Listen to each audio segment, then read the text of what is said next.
Shalom, selamat malam. Bersama saya Yosia Arifin. Renungan malam ini dari Pendeta Dr. Erastus Sabdono berjudul Terjebak. Salah satu ciri dari kekristenan yang sudah tidak asli adalah kekristenan yang tidak merindukan kerajaan surga. Kekristenan yang palsu yang berubah warna ini membuat orang-orang Kristen tidak merindukan rumah Bapa, yang tidak merindukan pulang ke surga. Sesungguhnya kalau kita menjadi orang Kristen yang sejati, maka kehidupan kita adalah kehidupan yang meladani Yesus, makin serupa dengan Yesus. Kehidupan Yesus yang benar-benar rohani, tidak ada unsur duniawinya sama sekali. Fokusnya hanya kerajaan Bapa, melakukan kehendak Bapa, menyelesaikan pekerjaan yang Bapa berikan. Seringkali kita merasa bahwa berhubung kita ini manusia, maka kita boleh sedikit duniawi atau agak duniawi atau masih berunsur duniawi, lalu kita menolerir hal itu. Padahal inilah yang membuat banyak orang Kristen terjebak dalam kehidupan wajar anak dunia. Jikalau seseorang terjebak dalam kehidupan anak dunia yang kompromi dengan hal-hal wajar seperti yang dijalani orang-orang di luar umat pilihan, pasti tidak akan bisa memikirkan hal kekekalan atau kerajaan surga. Pastinya ia tidak akan merindukan kerajaan Allah dan tidak bisa menghayati bahwa dirinya bukan berasal dari dunia ini. Padahal Yesus berkata, "Aku bukan dari dunia, kamu juga bukan dari dunia." Oleh karenanya, kalau kita mau menjadi orang percaya yang benar, kita harus sungguh-sungguh mengikuti Yesus. Tidak boleh membuka celah unsur-unsur keduniawian masuk dalam hidup kita. Kalau keberagamaan, mereka masih membuka pintu untuk menikmati dunia seperti anak-anak dunia menikmatinya. Tetapi kekristenan yang sejati tidak memiliki celah sama sekali, tidak memberi pintu sekecil apapun bagi unsur-unsur duniawi untuk masuk. Seseorang bisa dikatakan rohani kalau ia benar-benar serupa dengan Yesus. Ukuran rohani kita adalah serupa dengan Yesus. Betapa rusaknya gereja kalau namanya rohaniwan itu pendeta, sementara jemaat bukan rohaniwan. Padahal ukuran rohani tidaknya seseorang adalah keserupaan dengan Yesus. Setiap orang Kristen harus serupa dengan Yesus.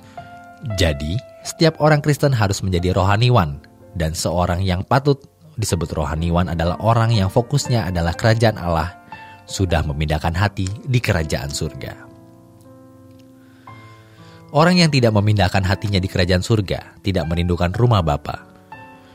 Orang yang tidak merindukan rumah Bapa tidak mengadakan perjalanan menuju rumah Bapa.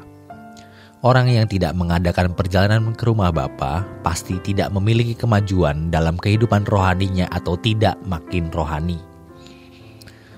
Kalau perjalanan bangsa Israel dari Mesir ke Kanaan adalah perjalanan menempuh jarak, tetapi kalau perjalanan orang Israel menuju langit baru adalah penyempurnaan, kesempurnaan, kesucian. Orang di luar Kristen juga bisa mengalami perubahan mental di mana mereka menjadi semakin bijaksana, semakin sabar, semakin mengendalikan diri. Orang-orang di luar umat pilihan banyak yang menjadi lebih unggul dalam hal tersebut. Tetapi kekristenan adalah perjalanan menuju langit baru, bumi baru, di mana seseorang harus berstatus melakukan kehendak Bapa. Kalau tidak melakukan kehendak Bapa, seperti yang ditulis Matius 7 ayat 21-23, Tuhan akan berkata kepada mereka, "Aku tidak kenal kamu." Kita harus ingat apa yang firman Tuhan katakan bahwa kewargaan kita adalah di dalam kerajaan surga. Kita harus ingat bahwa kita dalam perjalanan.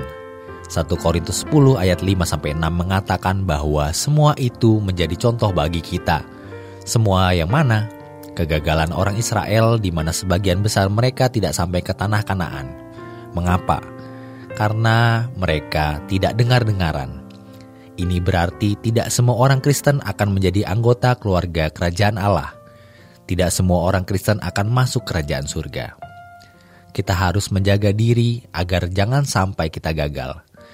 Karena dalam Matius 7 ayat 21-23 jelas mengatakan ada orang-orang yang tertolak walaupun mereka sudah berprestasi dalam pelayanan.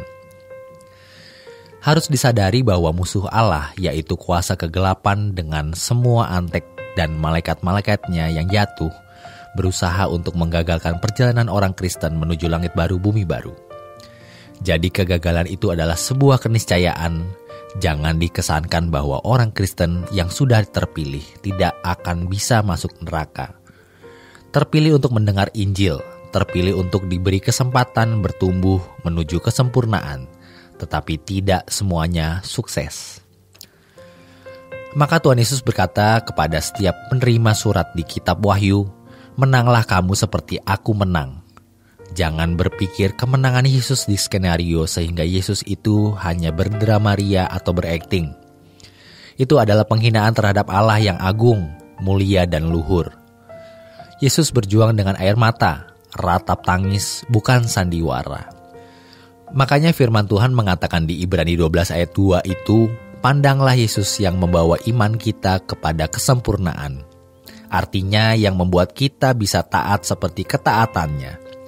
Pandanglah Dia yang begitu tabah, kokoh, dan kuat menghadapi serangan dari pihak orang-orang berdosa.